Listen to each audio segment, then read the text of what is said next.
오늘 말씀의 제목은 복음에 사로잡힌 자의 삶입니다. 복음에 사로잡힌 자의 삶. 지금 이 순간 여러분들의 생각과 또 여러분들의 삶을 사로잡고 있는 것은 과연 무엇입니까? 우리가 인정하건 또 우리가 인정하고 싶지 않건 간에 우리는 늘 무언가에 사로잡혀 살아가고 있습니다. 어떤 사람들은 돈에 사로잡혀 살기도 하고요. 또 어떤 사람들은 자신의 인생의 선택을 가늠하는 중요한 순간에 언제나 자기 자신이라고 하는 자아라고 하는 바로 거기에 자신의 삶의 그런 목적을 두고 살아가는 사람들도 있습니다. 또 어떤 사람들은 삶의 쾌락에 사로잡혀 살아가기도 하고요. 또 어떤 사람들은 일에 사로잡혀 살아가는 사람들도 있습니다. 삶을 위해서 일을 하는 것이 아니라 일을 위해서 자신의 삶을 포기하면서 살아가는 사람들입니다. 여러분들은 과연 어떠한 삶과 또한 생각을 가지고 또 무엇에 사로잡혀 살고 계십니까? 오늘 본문은 다른 어떤 것이 아닌 예수 그리스도, 이 복음에 사로잡힌 한 사람의 편지를 소개하고 있습니다. 바로 사도 바울인데요. 우리가 다 알다시피 사도 바울은 젊었을 적에는 예수를 저주하고 또 예수 믿는 사람들을 핍박했던 사람이었죠. 그러나 이제는 그는 예수님께 붙들려 이방인들을 위한 복음 전파의 도구로 사용되었습니다. 그리고 그 결과 이제는 로마 감옥에 갇히는 신세가 되었어요.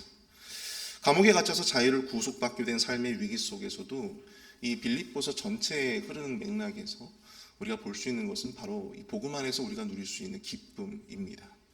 특별히 오늘 본문 빌립보서는 빌립보 교회 성도들을 위해 쓴 편지로서 예수에 사로잡히고 또한 복음에 사로잡힌 삶이 과연 어떠한 것인지를 우리에게 잘 보여주고 있습니다.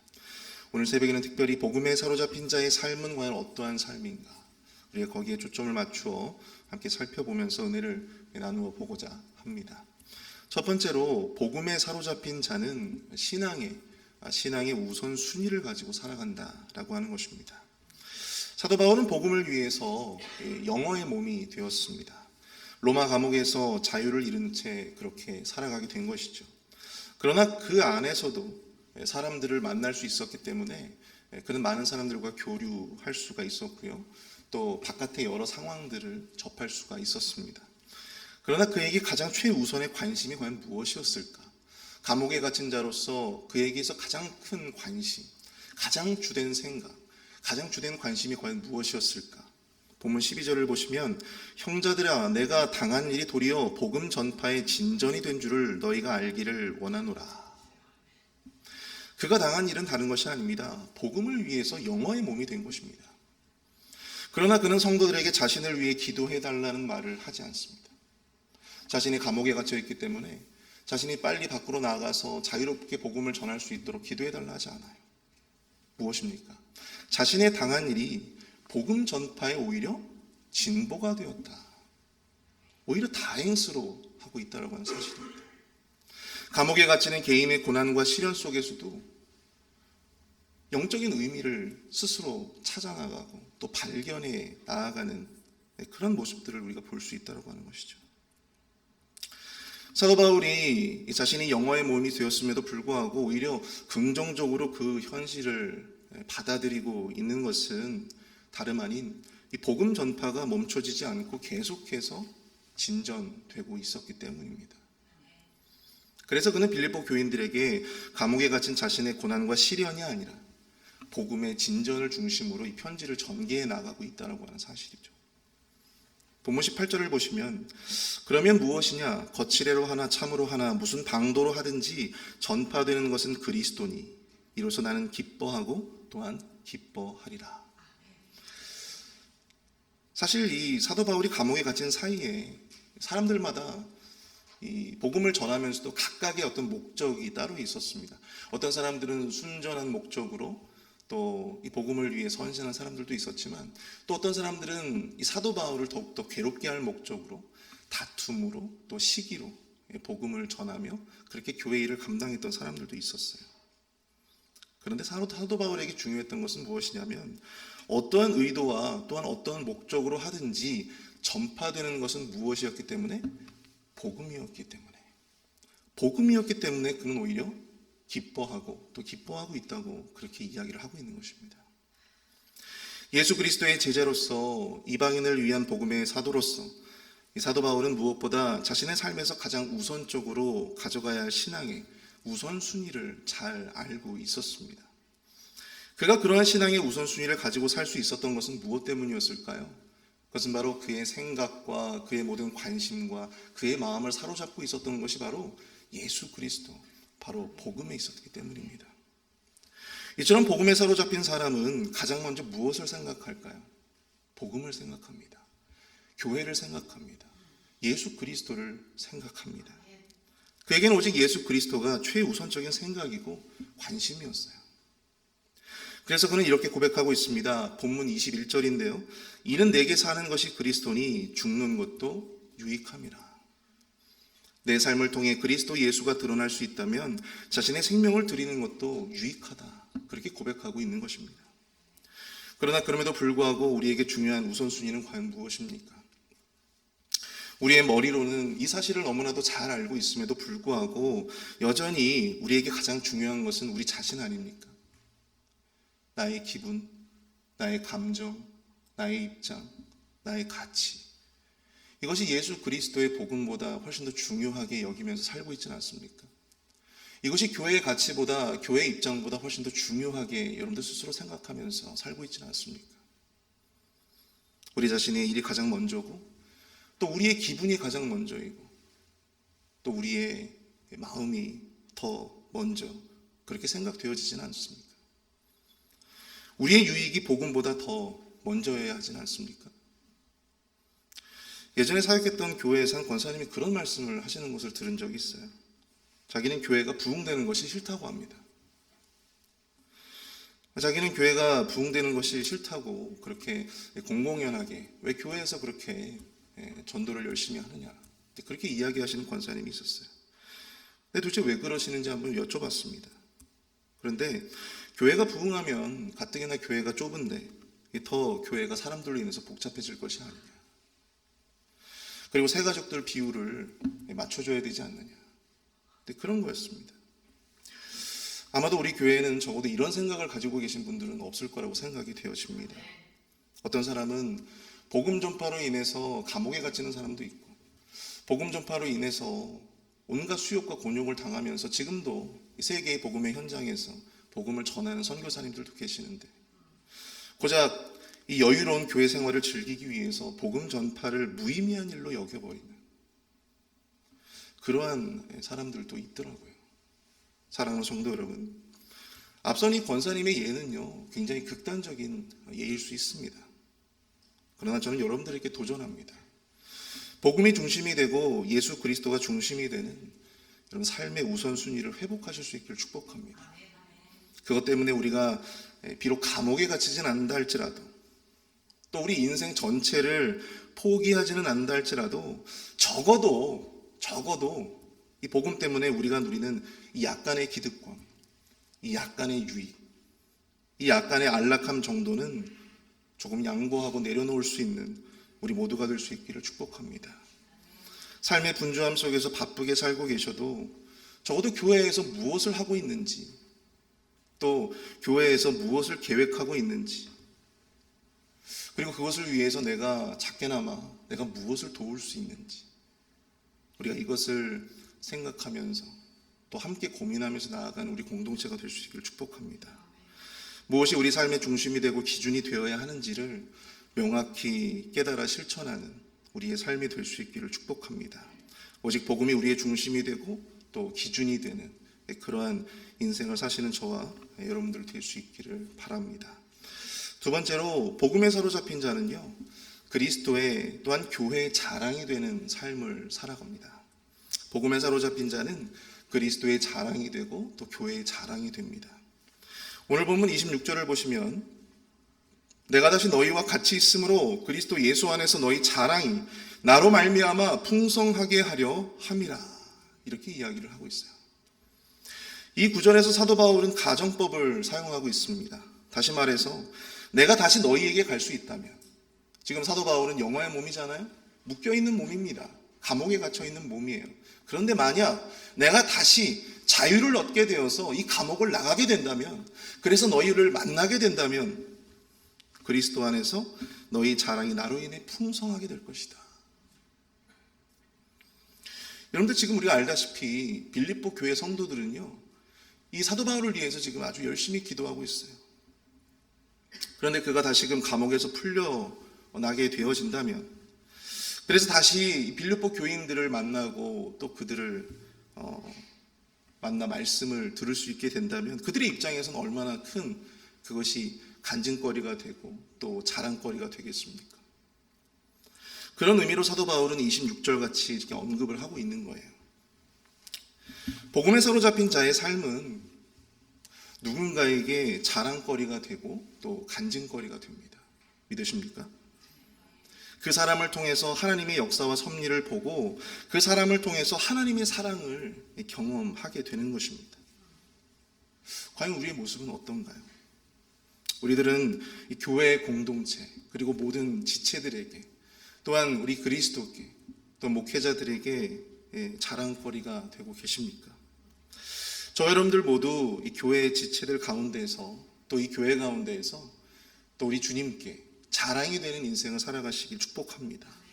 우리 주님 앞에 기쁨이 되고 또 우리 주님 앞에 자랑이 되고 또 우리 교회의 간증거리가 될 수 있게 되기를 축복합니다. 실제로 여러분들, 사도 바울은요, 그가 쓴 이 서신서를 쭉 보게 되면 그에게 도움을 주었던, 또 그로 인해서 많은 도움을 받고 또 동기부여를 받았던 많은 지체들을 소개하고 있습니다. 자신에게 자랑이 되고 기쁨이 되고 또 간증이 되었던 많은 사람들을 이 서신서를 통해서 소개하고 있어요. 그리고 그 사람들에 대한 안부를 묻기도 하고 또 그 사람들을 적극적으로 소개하고 추천하기도 합니다. 바로 이러한 모습들이 복음에 사로잡힌 공동체, 또 복음에 사로잡힌 그리스도인들의 모습이 아닐까 생각을 해봅니다. 여러분들, 우리 교회에도요, 목회자로서 우리 담임 목사님들 말씀하시지만 참 우리 교회에 자랑할 만한 분들이 정말 많이 있습니다.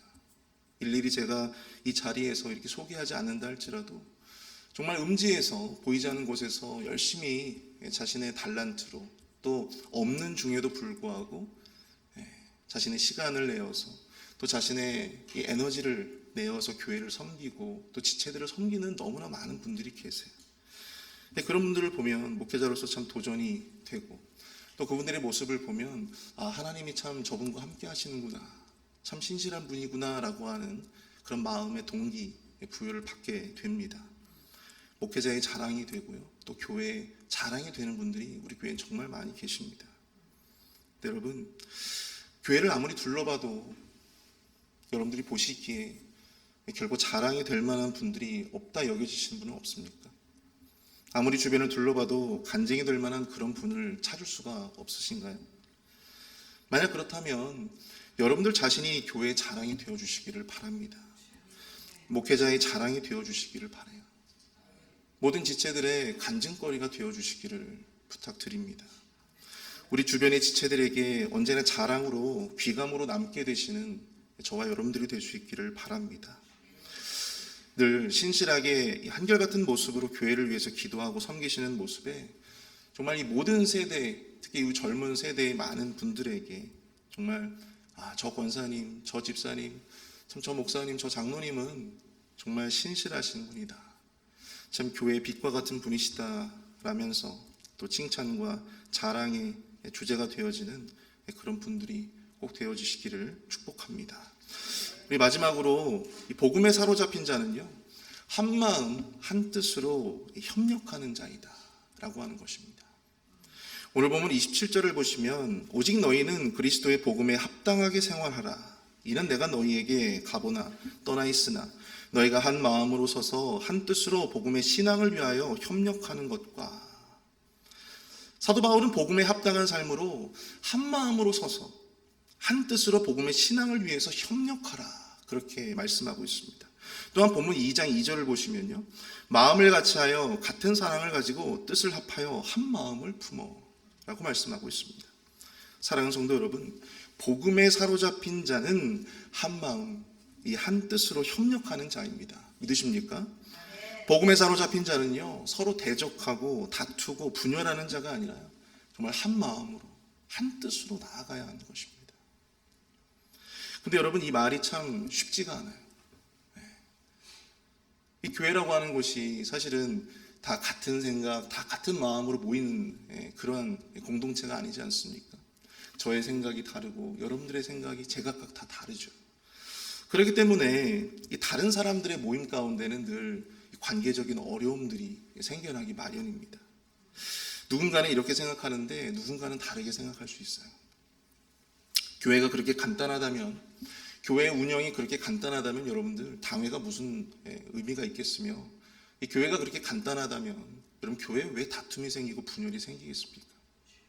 그 참 어려운 거예요.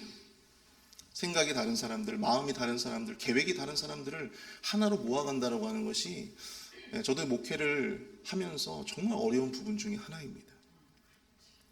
그럼에도 불구하고 우리는 그리스도 예수 안에서 한 마음 한 뜻으로 나아가야 합니다. 그러기 위해 필요한 것이 과연 무엇일까요? 바로 본문 3절과 4절에 그것이 나와 있는데요. 우리 본문 3절 4절 한번 읽어볼까요? 시작. 아무 일에든지 다툼이나 허용으로 하지 말고 오직 겸손한 마음으로 각각 자기보다 남을 낮게 여기고 각각 자기 일을 돌볼 뿐더러 또한 각각 다른 사람들의 일을 돌보아 나의 기쁨을 충만하게 하라. 아멘. 우리가 한 마음 한 뜻이 되기 위해 필요한 것은요, 다른 것이 아닙니다. 바로 자신보다 남을 낮게 여기는 그러한 겸손한 마음인 줄로 믿습니다. 근데 여기서 중요한 것은요, 각각이라고 하는 단어예요. 각각. 이것은 3절과 4절 사이에 무려 3번이나 반복이 되고 있습니다. 무엇을 말합니까? 어느 한 사람만 양보하고 어느 한 사람만 겸손해서는 안 된다는 거예요. 각각 서로가 서로에게 그런 겸손한 마음을 품고 서로가 서로에게 자신보다 남을 더 낮게 여기는 그런 모습들이 필요하다는 것입니다. 또한 서로가 서로에게 서로를 자신보다 낮게 여기며 각각 자신과 다른 사람들의 일을 돌봐야 한다. 돌본다라고 하는 의미, 헬라어 스코픈테스라고 하는 단어인데요. 이것은 그냥 케어의 의미가 아니에요. 내가 누군가를 이렇게 돌보아준다 그런 의미가 아니고요. 주의 깊게 바라보다, 관찰하다라고 하는 의미를 담고 있습니다. 살피라는 거예요. 쉽게 말해서 서로가 서로를 자세히 관찰해야 합니다. 자신과 남을 잘 관찰하여 자신보다 남이 나은 점들을 발견해내야 되는 것. 바로 그것을 의미하는 것입니다. 사랑하는 성도 여러분, 한마음 한뜻이 되기 위해서 어떠한 노력을 기울이고 계십니까?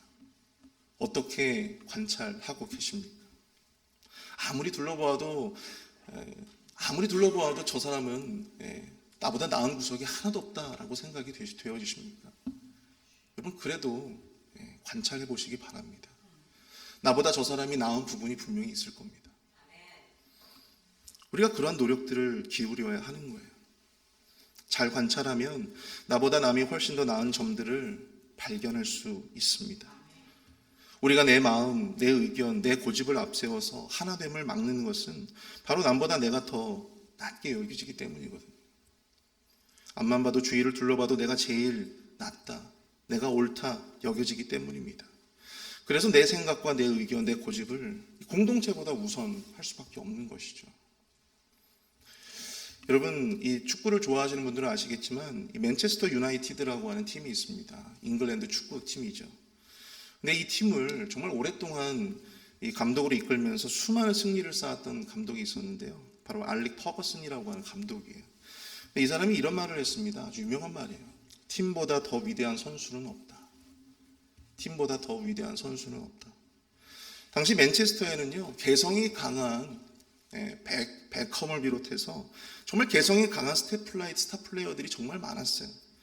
그러나 그는 어떤 한 스타 선수에게 의존하지 않고 팀 전체를 바라보고 팀을 운영해 나갔습니다. 그래서 맨유를 유럽 정상으로 이끌었죠. 사랑하는 성도 여러분, 우리 공동체보다 더 중요한 성도는 없습니다. 믿으십니까? 한 영혼이 천하보다 귀해요. 맞아요. 한 영혼이 천하보다 귀합니다. 그러나 그 한 영혼보다 귀한 것은 바로 그리스도의 몸된 교회입니다. 한마음 한뜻이 되어지는데 우리의 노력과 또한 겸손이 쌓여지게 되기를 축복합니다. 하나됨을 위해서 누가 나를 위해서 뭔가를 해주기를 기다리지 마시고 내가 먼저 하나됨과 한뜻을 위해 내가 과연 무엇을 내려놔야 하는지, 내가 무엇을 헌신해야 하는지, 내가 무엇을 기도해야 하는지를 여러분들 고민해 보시는 오늘 하루가 될 수 있기를 축복합니다. 겸손한 주의 자녀, 또한 복음에 사로잡힌 우리 모든 우리의 삶이 되어질 수 있기를 바랍니다. 함께 기도하겠습니다. 오늘 말씀을